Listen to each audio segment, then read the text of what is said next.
Baik adik-adik semua, terima kasih sudah bergabung di kuliah kita pada hari ini. Dan pada hari ini kita akan membahas mengenai mutu produk perikanan. Istilah mutu ataupun kualitas tentunya tidak asing lagi di telinga kita semua dalam keseharian, apalagi jika kita ingin membeli sesuatu, maka salah satu pertimbangan utama adalah kualitas atau mutunya. Tetapi jika kita ditanya lebih lanjut, apa sih yang dimaksud dengan mutu?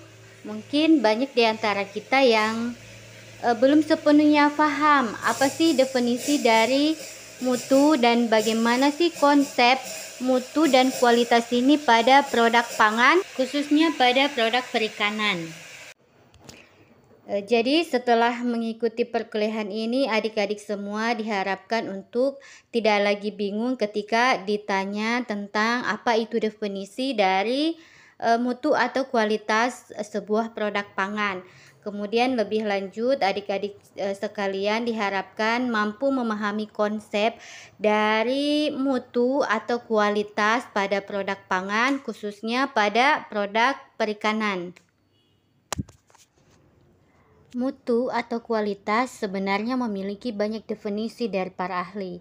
Tetapi di sini saya hanya mengutip dua definisi yang menurut saya bisa mewakili dari semua pendapat yang ada. Menurut Kramer dan Twigg, mutu atau kualitas dapat didefinisikan sebagai gabungan sejumlah atribut yang dimiliki oleh suatu bahan atau produk pangan yang dapat dinilai secara organoleptik, yang meliputi parameter kenampakan, warna, tekstur, dan rasa. Sementara Verdias menyatakan bahwa mutu dapat diartikan sebagai karakteristik menyeluruh dari suatu wujud, apakah itu produk, kegiatan, proses, organisasi atau manusia yang menunjukkan kemampuannya di dalam memenuhi kebutuhan yang telah ditentukan.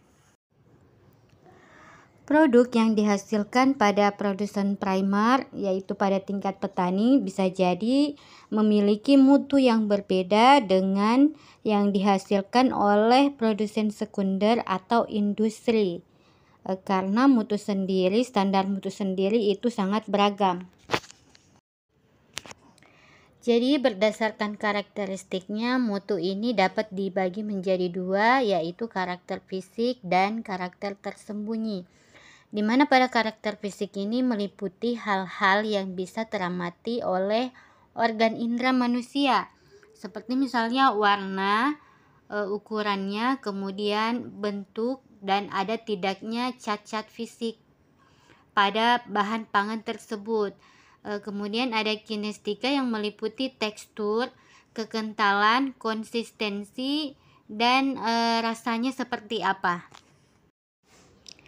Sementara pada karakter tersembunyi meliputi hal-hal yang tidak dapat teramati secara organoleptik, seperti misalnya kandungan nutrien atau nilai gizi pada bahan pangan, dan ada tidaknya mikroba atau patogen yang dapat membahayakan bagi manusia yang memakannya. Ada beberapa faktor yang dapat mempengaruhi tingkat kualitas suatu bahan pangan. Jadi berdasarkan sumbernya kita bisa bagi menjadi dua, yaitu ada faktor internal dan faktor eksternal. Nah, faktor internal ini atau faktor yang berasal dari individu atau bahan pangan itu sendiri, diantaranya adalah jenis kelamin, ukurannya, kemudian jenis ikannya, spesiesnya apa, kemudian sedikit banyaknya perkawinan yang telah dilakukan oleh ikan tersebut, dan ada tidaknya cacat fisik pada ikan tersebut. Sementara faktor eksternal atau hal-hal yang berasal dari luar seperti lingkungan meliputi jarak antara produsen ke konsumennya. Jadi semakin jauh jaraknya, maka ada kemungkinan terjadi penurunan kualitas selama pengangkutan atau transportasi. Nah, ini terkait dengan yang ketiga ini, yaitu lokasi penangkapan atau budidaya. Kemudian pakan yang diberikan, jadi jenis pakan yang diberikan kepada kultifan itu dapat mempengaruhi rasa dagingnya. Contohnya ikan bandeng. Biasa kita jumpai ikan bandeng yang dagingnya berbau lumut dan ada ikan bandeng yang rasa dagingnya itu enak. Dan yang terakhir adalah ada tidaknya parasit atau kandungan bahan beracun atau polutan pada produk perikanan, ikan atau udang. Beberapa kasus komoditas perikanan kita ditolak oleh negara tujuan ekspor karena ditemukan bahan kimia atau bahan polutan yang dapat berbahaya bagi manusia.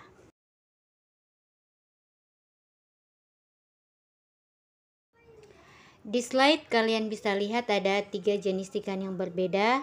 Ada ikan kembung, ikan kakap, dan filet ikan salmon.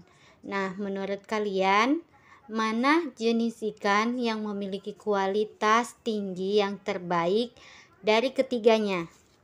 Ayo coba siapa yang bisa menjawabnya? Salmon saya Bu, salmon. Salmon Bu, salmon. Oke, jadi kalian pilih salmon. Nah, dari sini kalian bisa memahami bahwa jenis ikan tertentu dianggap memiliki kualitas yang lebih baik dibanding ikan lainnya. Jadi, terjadi tingkatan kualitas berdasarkan jenis atau spesies suatu komoditas. Pemilihan kualitas berdasarkan jenis atau spesies ini juga bisa berdasarkan pada jenis pengolahannya. Jadi ikan ini mau diolah menjadi produk apa? Misalnya mau membuat bakso. Ikan mana yang memiliki kualitas yang lebih baik untuk dibuat bakso? Apakah ikan tenggiri atau ikan kakap? Ikan tenggiri Bu. Ikan tenggiri Bu. Ya. Jadi ya, kalau kita mau membuat bakso yang berkualitas baik, pastinya kita akan memilih ikan Tenggiri. Nah, selanjutnya jenis kelamin. Coba kalian berikan contoh untuk jenis kelamin. Seperti apa jenis kelamin ini dapat mempengaruhi tingkat kualitas suatu produk. Misalnya saya kasih contoh ikan cupang. Jika ingin membeli ikan cupang yang memiliki penampakan dan kualitas yang baik, maka kita akan membeli ikan cupang yang berjenis kelamin jantan atau betina. Jantan Bu. Jantan. Yang lain? Semua setuju jantan? Iya Bu. Nah, jadi itu ya, jenis kelamin jantan memiliki tingkatan kualitas yang lebih tinggi dibandingkan dengan betina. Coba contoh yang lain apa Ikan lagi? koi Bu. Ikan koi. Mana yang lebih bagus? Jantan atau betinanya? Jantan Bu. Nah, contoh lain misalnya kepiting. Antara kepiting jantan dan betina, mana yang memiliki kualitas yang lebih baik? Kepiting jantan atau kepiting betina? Betina Bu. Kalau kepiting. Ya.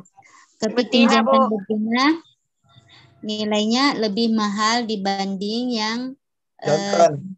apalagi jika betinanya sedang bertelur ya. Bertelur. Ya, betul. Apalagi kalau kepiting lunak Bu. Nah, selanjutnya adalah size atau ukurannya.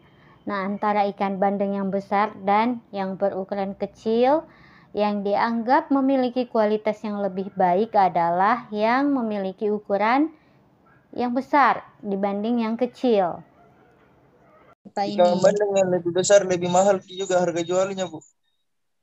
Dibanding? Yang ikan bandeng kecil. Ya, oke. Ada yang ingin menambahkan? Karena durinya masih terlalu banyak ya. Dan Ya, Bu. dagingnya lebih Banyak tulangnya, Bu.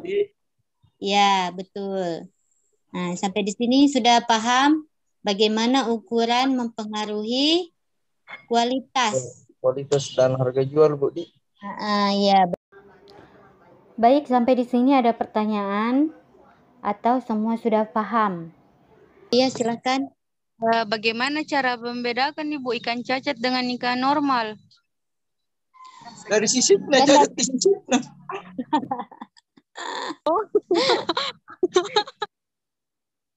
Itu tahu sudah dijawab. Bertanya kayak Iya, jadi bagaimana membedakan ikan cacat atau tidak? Dari fisik kelihatan Dari di situ fisik tuh, fisik. Bu, kelihatan. Apakah ada luka, Ya, ada betul, Bu. organ yang tidak lengkap? Nah, ini biasanya untuk yang diekspor. Biasanya mereka ingin, misalnya pada spesies kepiting, mereka ingin capitnya lengkap. Oke, baik, kita lanjutkan materi kita hari ini. Untuk melindungi konsumen dari ketidakjelasan standar mutu, maka pemerintah mengambil sikap menentukan kebijakan untuk menetapkan batas mutu pada produk pangan. Nah, dalam hal ini pemerintah melarang memproduksi barang yang memiliki kualitas rendah. Dengan begitu, maka konsumen tidak akan dirugikan. Nah, dalam menentukan batas mutu ini, pemerintah mempertimbangkan beberapa hal di mana batas mutu tidak boleh terlalu rendah agar tidak merugikan konsumen. Tetapi batas mutu ini juga tidak boleh terlalu tinggi agar tidak merugikan produsen dan oleh produsen masih menggairahkan untuk mereka memproduksi produk yang dapat diterima oleh konsumen. Suatu komoditas, baik itu yang berasal dari petani maupun produk olahan pada skala industri, memiliki kualitas yang beragam. Karena itu, perlu dilakukan sebuah pengelompokan mutu. Nah, proses pengelompokan mutu ini disebut dengan istilah grading, dan hasilnya berupa kelas mutu atau yang biasa kita dengar dengan istilah grade. Kalau membeli buah atau daging biasanya diikuti dengan embel-embel grade A, B, C atau kualitas 1, kualitas premium, super, dan seterusnya.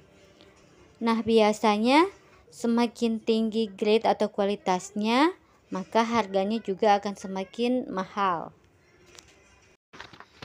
Selanjutnya adalah peranan kelas mutu. Jadi, kelas mutu ini memiliki beberapa peran, diantaranya itu yang pertama adalah keadilan mutu. Jadi keadilan mutu ini adalah keadilan dalam kegiatan jual beli, di mana komoditas yang memiliki harga tinggi akan dijual dengan harga yang lebih mahal. Sementara komoditas yang memiliki kualitas rendah akan dijual dengan harga yang lebih murah.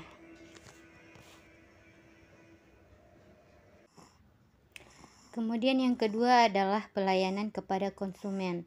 Jadi pengelasan mutu ini juga dimaksudkan untuk memberi pelayanan yang lebih luas kepada konsumen, di mana daya beli konsumen itu berbeda-beda dan seleranya juga luas. Jadi dengan adanya pengelasan kelas mutu ini, maka konsumen diberi pilihan dan leluasa untuk menyesuaikan dengan kebutuhan dan kemampuannya.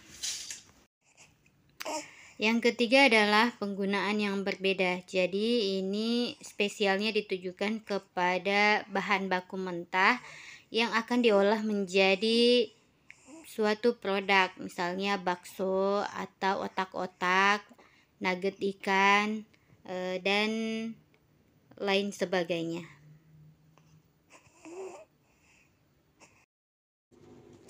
Yang terakhir adalah adanya keragaman produk. Jadi biasanya pada industri itu membutuhkan bahan baku yang grade-nya seragam. Jadi mereka tidak lagi susah-susah untuk menyortir kualitas bahan baku yang akan digunakan.